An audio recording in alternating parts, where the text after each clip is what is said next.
Kia ora koutou, pukana, pukana, kia ora koutou. So happy, such an awesome group. All of you guys out there, and especially TikTok world, our biggest supporters. We're all there for each other. We're all on the waka at the moment, just cruising on the waka.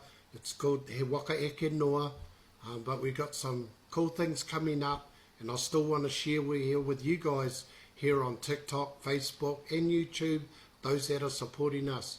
All I ask, if you do get a chance to support even our TikTok, our Facebook page, Ki Mai Māori, and Let's Learn Māori, check that one out. And our awesome brother over there, Piri Broughton, thank you so much. Also, our Ki Mai Māori YouTube page, and Let's Learn Māori online, our new page we're trying to grow. I can't even remember all of those. Anyway, let's do some work tonight. Let's do it. It's Wāhanga tuatahi part 1. It's all about kaiawhi. Kaiawhi. There's lots of different ways to do it. You do it your way. But just for our guys that are following us, or those who want to come and follow us, you know what to do. You know where my name is. Just link. Come if you'd like to come and still jump on. Yes, there's still time. But don't muck around, time is short. Okay, let's go. Kaiawhi au, Wāhanga, part tuatahi.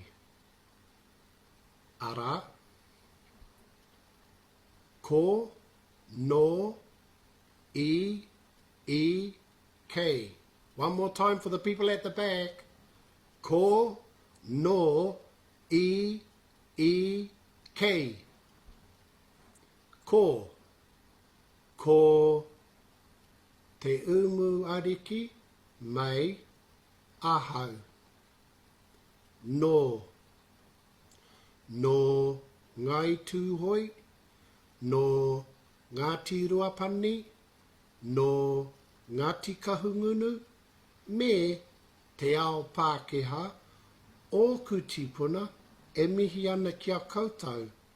No reira, Tēnā, koutou, katoa. Ko, no, e. E, whānau mai au, e, o tautahi. E, tipu ake ai au, e, te waiponamu, e porirua, e kāpiti hoki. Kei parapara umu au e noho ana. No reira, tēnā koutou, tēnā koutou, tēnā tātou katoa. Te aroha, te whakapono, me te rangi mari e, tātou e.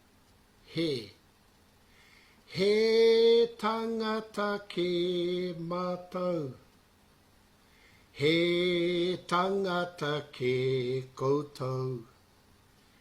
Engari I tēnei wā, tātou e.